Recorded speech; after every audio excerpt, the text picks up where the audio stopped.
people are there for you more often when you're losing than when you're winning. Because when you're losing, it's easy for them to hand you help and say, oh, look, I helped her out. Right. Versus when you're winning, they're jealous of you.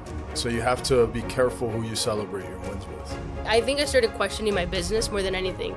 Because it's like, now I'm like, all right, I just put all this money into this. And now I have this pretty nice mortgage payment.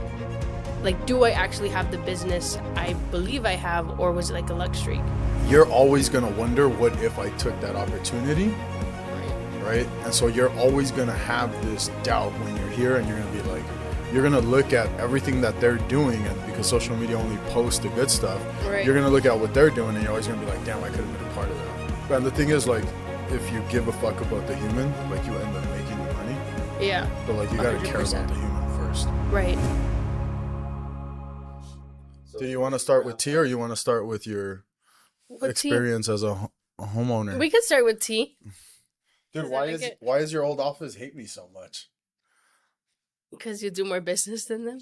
I've learned that in this business, especially, they hate you when you do better than them. Like, that is, there's no other way to say it. Dog, so this fool is friends. The guy who runs that office is friends with one of my real estate agents. The guy who runs that office? So who, the broker? The guy who runs the lending program for that office, right? Right. So he's friends with one of my agents, and he's been trying to get my agent to do business with him. But I didn't know this. Oh, this is good to okay. So I didn't know any of it. I know they have a relation. I don't even know, right? Right. And then Isis asked me to come on her live. Okay. And so I'm like talking shit at her live, like, when are you gonna come over, whatever. And then my agent texts me, and he goes, "Hey, do you know this person?" And I go, "Nah, fool, I don't know who that is." Mm-hmm. And then so of course I Google like the name, and I was like, seriously, from that stupid C21 office? And I was like, what's up? And he goes, oh, he just gave me a tour of the office. So I don't know if he was there while I was doing the live with Isis. And this is an agent that uses you as a preferred lender. Yeah. Okay. And so then he goes, yeah, when I posted the picture of me with you, he goes, I posted a story with me doing a presentation to that team. Okay. And so he goes, yeah, when I reposted it, that guy reached out and was like, oh, we know that guy. You get me? So, like, my agent posts on his story. Mm-hmm. He shares my story. Mm-hmm. So then that C21 office contacts him. After they saw that you were with them? Yeah. Okay, and then what happened? And then he's like, yeah, he asked me to come down and do, like, an office tour and, like, do all this crazy shit. Mm-hmm. And I was like, honestly, and then I kind of just gave him, like, look, I have no idea who that person is. I don't know anybody at that fucking office. I do know that I hired one of their loan officers, and in order for them to get her back, they offered her an entire state of Texas. So shut up. Apparently, okay, I heard semi-T on that. What's the semi-T? That they came and then she went back, but I didn't know why. Yeah, so she came. I started training her. Like, she was like, dude, these are all the things they've done to me. And I was like, that sucks. Let me start teaching you how to build the business. So I start going in with her. Right. And then, like, she got 2 listings out of nowhere that she was like, oh, I'm already working with some agent at C21 on this. Mm-hmm. I was like, dude, you need to separate yourself from there. Mm-hmm. And then so what ends up happening is, because she got those 2 listings to one of the realtors in that office, then they like reached back out to her because she's brilliant. I was like, dude, you're going to be super good at this. Right. And then they offered her the entire state of Texas. So, like, if you come back, we'll let you be the lender for the entire state of Texas and get out from underneath your mentor. Oh, yeah. How do you say no to that? She calls me and she goes, we need to talk. And, like, I've done this enough to where I know when a lender's going to quit. Okay. And so I was like, dude, don't stress. Just get it out. And she goes, they offered me this. What do you think I should do? I go, dude, fucking take it. I go, here's a reason why you take it. And right. For you, this is a good, like, coaching opportunity, because you're going to have this conversation with kiddos at some point. Okay. It's like, you take that opportunity because you're always going to wonder, what if I took that opportunity? Right. And so you're always going to have this doubt when you're here, and you're going to be like, you're going to look at everything that they're doing, and because social media only posts the good stuff, you're going to look at what they're doing, and you're always going to be like, damn, I could have been a part of that. And you're never going to really cherish what you have. So go finish off your experiment. And if it works out, great, amazing. That's awesome. I only want what's best for you. Right. But if it doesn't, my door's wide open. You can come right back, and then we'll get back to where we that's dope. But I think that's also what separates you from most of, like, other leaders. A lot of people would be like, well, screw you if you leave. No. And you've never been. Why like the fuck would you do that? Like, right. You want people to like grow and blossom. And right, 100%. I picked that up from when I was a boxing coach. And then like. How long were you a boxing coach for? Like 2 years. Oh, actually? Yeah. Oh, okay, I'm sorry, I rolled my eyes. Yeah, I know. I saw it. Yeah. I would coach single moms. No, you would not. No, you would not. Oh, I would. hell. Yeah, but no, you are actually like the difference between, and I think this is also why you have such a great business, is because of the way you lead. Like, I feel like you genuinely care about the person. Yeah. 100%. Versus the business and all of that. Yeah, but I also think that's why they hate you, because they don't come from a genuine place. They're just like, come over here so you can make me money, instead of like, I actually want to see you grow. Well, and people feel that in the long run. And the thing is, like, if you give a fuck about the human, like, you end up making the money. Yeah. But like, you got to care about the human first. Right. Well, that's the whole thing from The View from the Top. Which actually I was given that book at my old brokerage. I don't know. It is what it is. But dude, so you bought your first house. I did. How was that? You want I was scared shitless up until probably I got keys. Yeah. I think a little bit of the imposter syndrome hit. I was like, oh shit, like, can I actually, I think I started questioning my business more than anything, because it's like, now I'm like, all right, I just put all this money into this, and now I have this pretty nice mortgage payment. Like, do I actually have the business I believe I have, or was it like a luck streak? So I think also went back like to my track record, and I'm like, right, 3 years in, am I actually, I mean, if I look at the numbers, it's like, okay, I'm doubling or tripling every single year. Yeah. So then I was like, okay, I do. But then a part of me was like, what if it was just like luck? And so I think the fear kind of kicked in. And then I really just like sat down and was just like, what is it? Like, the reason why I had that desire is because I'm capable of it. And so I think I had a lot of like personal growth within it. The day before I signed Loan Docs, I was shitting myself. I woke up at 4 a.m. and my heart was like beating, and I'm like, why am I tripping about it? Yep. I went back to bed, woke up at 7 a.m. again, and I was just like nervous. I don't know why. No, that's perfectly normal. I don't know if our buyers go through that as intently, because one, we're not in a like structured like pace. We're not in a structured like pay schedule.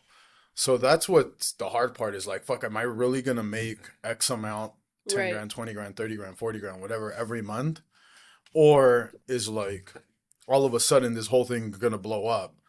And then you're like, oh, how am I going to make my mortgage? But that's where you go back to like, well, how much? And I try to run you through it, but you weren't listening.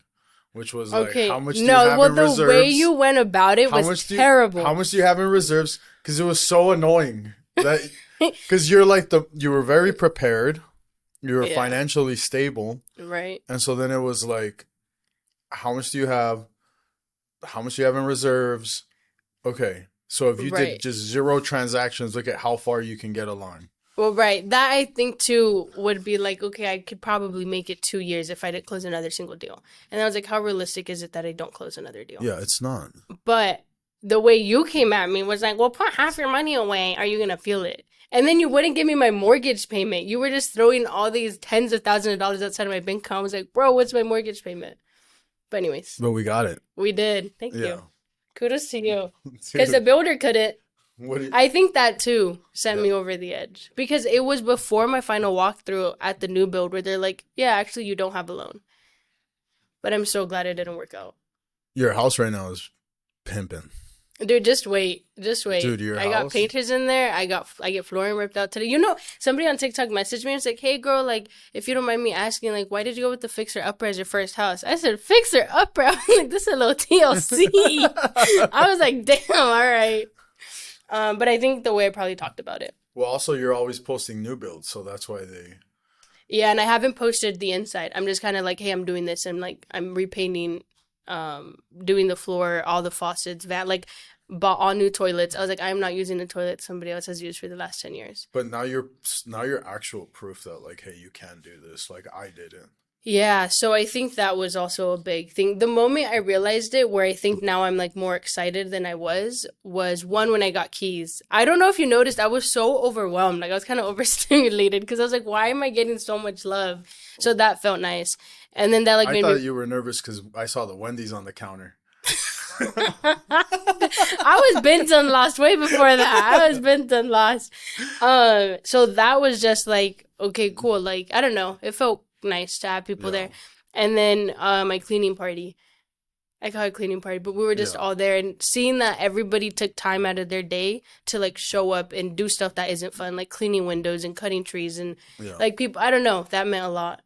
And so it was like I was walking out because I was with the AC guy. I was getting it serviced. I also think I'm doing the most because I don't know what the fuck I'm doing. I'm just like, do it all. No, you should. But you should do all of it right now. That's what I'm saying. I'm like, might as well. Because I originally was just going to get upstairs painted. And I was like, well, I hate the downstairs too. Might as well. And then I was just going to get the kitchen cabinets refinished. And I was like, well, might as well just get all the bathrooms. And so I just kept racking up my bill, but it's cool. So I walk out with the AC guy, and my dad pulls up with like this 10-foot chainsaw because I wanted my palm trees cut. Yep. And he pulls up with this chainsaw. My mom pulls up with like her little bucket of cleaning supplies, and I look, and they have the biggest smile on their face, and that's when I was like, oh shit, like okay, I did it. Yeah. Yep. That was the one that was like cool. So it feels good. That's good. But I'm also a little stressed. Thank you. It was awesome. How mad were you? Scale 1 through 10 when I text you again. Dude, I was like, fuck him. Scale 1 through 10. I was like, fuck him. And I literally was in the car with Steph. We were driving. I think we were going to a new build. And then I was like, can you believe this motherfucker? And I was like, no, fuck him. I don't want to fucking talk to him. And Steph's like, no, I think you should talk to him. Like, just let him know, express yourself so he knows how to explain it. I was like, no. I was like, he can wait. And then you called me and I denied it. And Steph just looked at me. I'm like, no, I don't want to talk about it. And I just like kept driving. That was no, I was pissed. And then I was like, all right, there's no reason for me to be this mad. I was still mad when I answered the phone, but I had to be happy. Well, the best part was the smile on my face when I was like, this is going to get real upset. Dude, you hit it. You hit the nerve. And I was like, nah, this is not how it's going to go down. I was about to say, pull the plug. No, good for you, though, because I don't look at stuff until it's like someone questions it, and my assistants are supposed to know how to do everything. Right. So it just so happened that it was yours where it was like, whoa. Oh, it just happens that it was mine. Also. No, what I would have been well, I mean, I think we would laugh about it now, but if I would have wired those $13,000 and paid off my parents' debt, I would have been like, nah. Give it back, Mom. No, I would have probably been like, well, that's your appreciation gift. No, because that's what fucked me, and this will fuck every loan officer, is when you're playing with a loan. Right. And you're like trying to figure out, because the new build was going to be a lot tougher than your actual house. Right. So trying to figure that out to work, and then just being like, oh, okay, well, we got an easier loan. Let me just transfer this strategy over here. Right. Without having to fine tune it to be like, oh, wait, we can make it better. I get what you're saying. And I did also make you do the jump pretty quick. I think like I was like, oh, I'm not doing it, but I got my offer accepted. Yeah, but we just moved it. And then we just literally the way we move it is we pull something called the 3.4 file, which pulls like the back end of the loan. And then we upload it into a new file. And then so that new file then becomes your loan. Oh, it seems pretty smooth. Exactly. Everything that's on A goes to B. The only thing that changes is the address. Yeah. I mean, it wasn't much of a difference. Oh, the tax rate and the HOA. Tax rate, the HOA. Yeah. And that's where you were. And also we had to add people to your loan. At that point. But then the one I got, you guys, it was smooth. Easy. Yeah, I was like, here's my documents. Easy. Here's this. Well, we'd also I ended up with 2 homeowners insurance. I forgot to cancel one. I was like, Barbie, was I supposed? And she was like, yeah, I sent you the email. She like sent it. I still haven't emailed to cancel it. I need to, but it's okay. That was probably the hardest part of your loan was we were going to try a new insurance rep. And he was a fucking nightmare. And I was just like... I was the guinea pig? I was like, you're fired. No, you know what I was laughing at when I saw that discrepancy of $13,000? And I was like, and this is white glove service. No, and then when you were like, again? That's what I was like, all right, fool, I got you. I'll be the same way. Dude, that's why I denied your call, because I would have just been like, not, but... I appreciate you pulling through on that. I was fucking dying, bro. Because I knew you were mad, and then I was like, ooh, she even declined my call. But then I felt bad. I felt guilty, and I was like, I was like, damn it. I know. Once you felt guilty, I was already over it. Yeah, but I felt guilty, and I was like, okay, let me give it a little bit to calm down. No, in that moment, I think it was just a little bit stressful from going like, hey, you're coming out of pocket $20,000. And then it's like, okay, you're coming out of pocket. I don't remember how much it was. Whatever, but it was. probably double. And then my house, and then, well, also with quotes, I didn't know how freaking expensive everything was. But like with flooring, I got a quote for labor, and then he was like, "Do you want material in it, or you'll get it?" I was like, "No, I already found the floor at Home Depot. Like, I'll just get it." And then he was like, "Okay, cool." And then in my head, so at Home Depot, it puts like per pallet, and it was like $60-$70. I'm like, "Well, how many pallets?" And I thought a pallet. I'm like, how many pallets does somebody really need? So I was like, I probably would need like 5. So I was like, maybe I'll spend like a couple $100, maybe $1,000 max on floor. I do the math on the square footage he gives me. It was like 4,500. So just for my flooring was 10 racks. Holy and shit. I was like, oh, this carpet ain't looking so bad. I'm kidding. But anyways, I just went to a different flooring store. It was like 2,400 at the end of that, plus labor. So. Oh, that's not bad. Yeah. That was that big of a difference from Home Depot to a flooring store? Mm-hmm. And then tea on Home Depot, it said like, I think it was like $1 and something per square foot, but then it was like $2.97 something with the floor installed. So I was like, well, if they do the floor and the labor, then it'll probably come out cheaper, because I think my labor was just like $5,500. So I called Home Depot. I set the appointment. They gave me this window from like 11 to 2. I'm sitting in my empty house. They never show up. Never showed up. So I was like, all right, whatever. So I just went with the first guy. Yeah.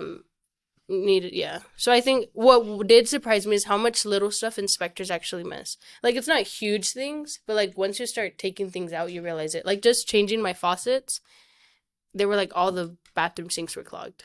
Oh, but yeah. I also know these sellers just had a lot of deferred maintenance. I wanted to go buy a face mask because I opened the shutter and I was like, hell.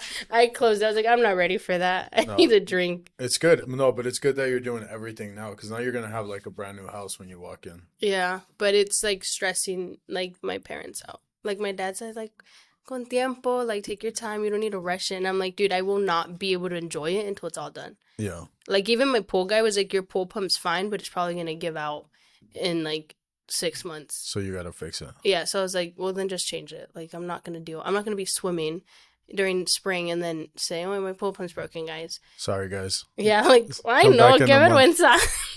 So I was just like, cool. So just stuff like that, but it feels nice. And I think I've never like splurged on anything. And so what I'm telling like even my sister's like, dude, you don't need to like rush through everything and get it done. And I'm like, dude, I've worked my ass off and I don't really buy anything for myself. So I was like, so this is the moment where it's like, cool, I'm going to just do whatever I want. Yeah. Yeah. That's a good feeling. You earned that shit, dog. Yeah, it is. Also, nice. How about everybody fighting for a bigger TV to get you? That was a flex. I was so pissed. Flex. That was honestly a flex to have that many people show up with a big ass TV. Because you did one post. And it was my close friends too. Oh, but imagine like how powerful you are that you did a post and like the people, like you did one thing without any intent. I don't think you intended it to be like, I'm going to post this shit and I'm going to get 3 TVs out of it. No, it was just like a little joke. And this was like months ago too. I know. And then that's how impactful your word is, that all of us that were your friends and care about you were like, bet we know exactly what to get you now. Yeah. That's dope. No, it felt nice. And so like now I don't need any TVs. That's it. Every TV I wanted, I got.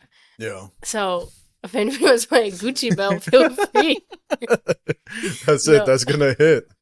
Christmas is going to come. Right. Gucci belts. Though, yeah. But no, if that felt nice. There was a lot of moments that felt nice. I also, I think this is just like our brain, but I felt the high when I did it was going to be more. Like I honestly, because I was always weird, right? So like when I was like 16, I'd write my little goals. And it's so funny. In 2017, I wrote like buy a 600K house and it's like retire my parents, like whatever, right?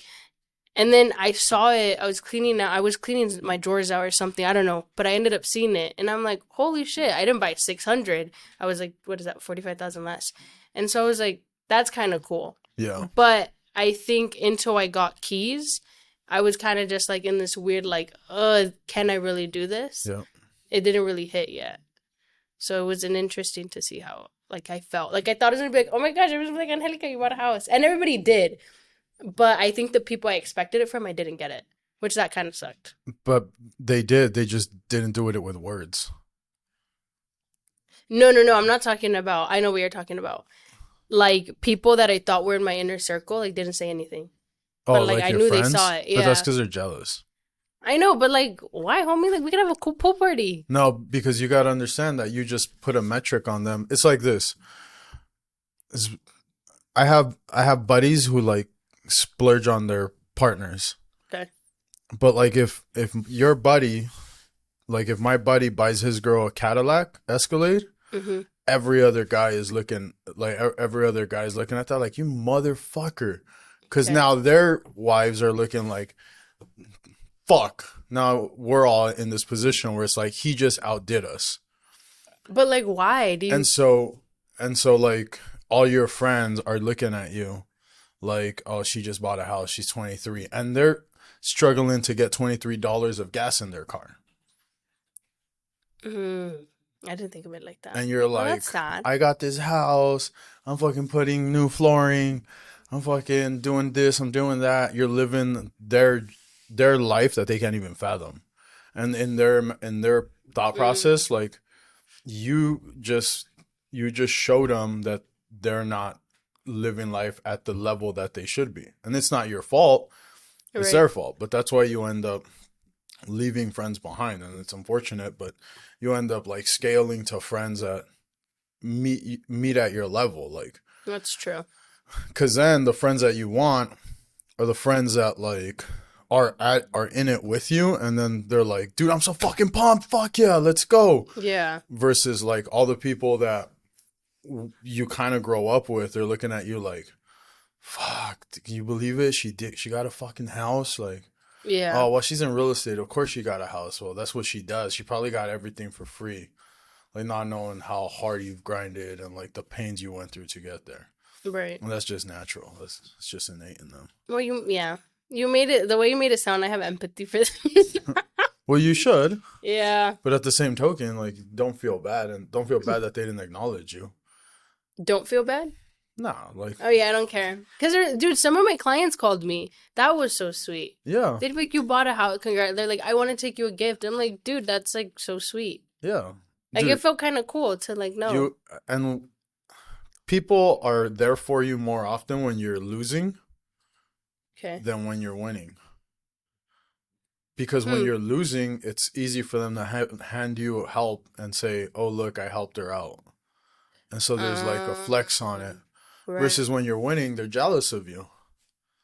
So you have to be careful who you celebrate your wins with. That's interesting. But I feel like I have a pretty good circle. You do have a good circle. Supports me. Yeah. Like I've never felt a lot of like, which I think it's one of those things I don't pay much attention to it too, where I'm just like I want to see you do good and I feel it reciprocated. Yeah. And that's like the best feeling. When you're not. You'll see it as you keep climbing, like who's right there with you. And there's going to be your fans that like. But I really only have like 5 friends. You're one of them, so like 4. But good, you only need 3. Yeah. And most of my friends that I'm really, really close to are like older and they're in the industry. So I think that helps too. Like there's a different understanding. Yeah. Than like. Because you can connect with us at a different level. Yeah. It's like. And then I think I make you guys more youthful. Yeah, you do. See? Well, you and my nephew, and like I say bet now.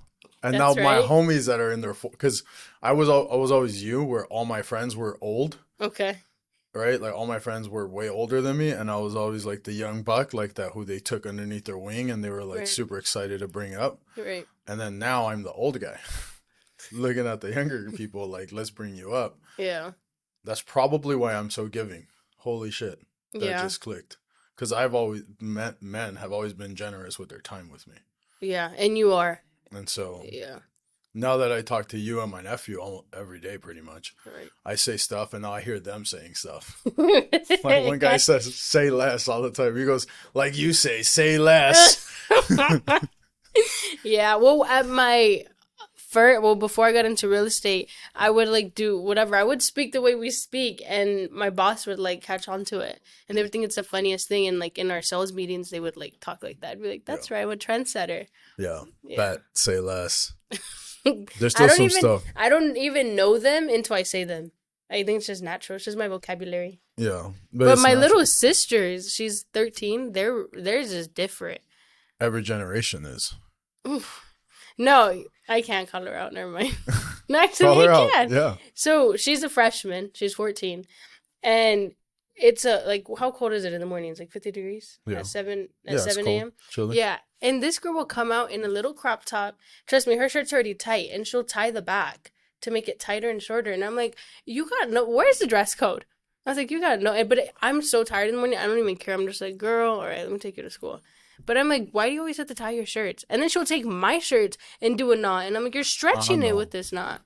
Yeah. So, but then all the little not the little kids, but all the other ones are dressed the same. There's kids with red bottoms. I'm like, I don't even got red bottoms. Like, you got no business wearing red bottoms to high school.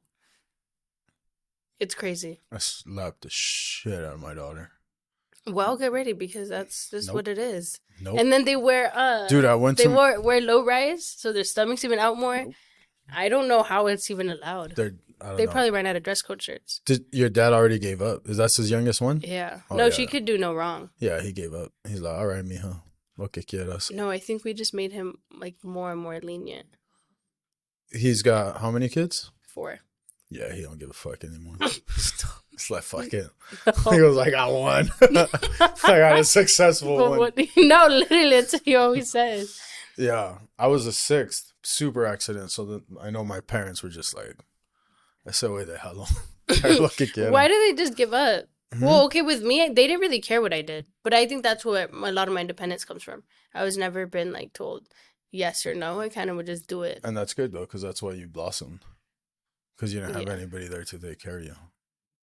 Yeah, that's actually true. Yeah, you had to figure it out. I needed my accomplishments to shine through. Middle child syndrome. Is that middle child syndrome? Yeah. But I'm not middle. I'm like just nothing. I'm just floating. What do you mean? Because it's older brother, older sister, me. It's an even, so there's no middle. You are in the middle. You're in the middle of the older and the youngest. Oh, then yeah, I do have middle. Wait, so what is middle child syndrome? You act out. So typically the middle child is like the kid that's like more rebellious. So you act out for attention. But the thing with attention is it's negative and positive reinforcement. So people think that negative reinforcement is when you give bad attention. Negative reinforcement is when you take something away. Okay. Positive reinforcement is when you give attention for some type of behavior. So it could be bad or good. So at some point your ass realized, if I do good things, my parents give me attention.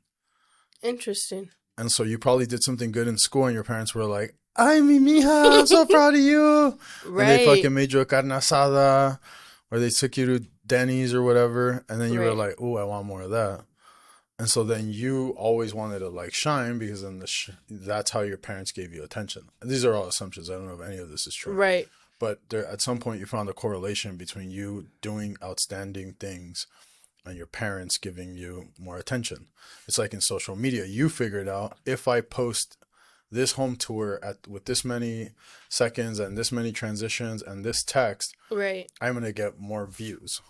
Right. It's the same shit kids do with attention. But so the kids also do it negatively. Like they can act out, and let's say they do something good and they get no attention. And then they do something negative and they get attention. Well, then that's what they're going to be focused on. Oh, I didn't know that. That would make sense, maybe. So, like, if Victoria does something bad, I don't, like, freak out. I sit her down and I, like, yo, what the fuck's wrong with you? Like, and when she does something good. And then when she does something good, I'm like, oh, my God, good shit, dog. Like, that's how you talk to her? Pound it. Yeah. You call her dog? Huh? You call her dog? No, I call her love. Now you're trying. It's the pro club. I call her mi amor. Oh, that's cute. You should talk to her, because she's gonna just grow up and be like soft and know how to be loved. Yeah, but like I made sure she got her ass kicked recently. In jiu-jitsu? And she got her ass kicked, and she freaked the fuck out, and she ran to me, and she goes, "I want to get out of here." I go, "Nope." I go, "This was the first time you got your ass kicked. It doesn't feel good, right?" I said, "No." And I was like, "Okay, well, you have 2 choices. You can quit, or you can get back out there and try to take that ball back." Oh, and what'd she do? She went to go take the ball back. And she got it back. No, the kid was way bigger than her. Oh, that's good though. But then I went up to the little kid and I like was like, good job, Max. And then like shook his hand. And then she saw me like shake the kid's hand, and she went and shook the kid's hand. That's so I'm reinforcing that behavior for her. Like, right. You don't quit. Right. And like, you if you fight, and then I took her to get ice cream. Oh, so it's still the win. Yeah. So she's like, fuck yeah. Oh, like, that's no dope. You're right. Like, it's so cool to see like her raised right. Like, I don't know. See. She's we'll find out. Right. Or she might just feel like, screw this.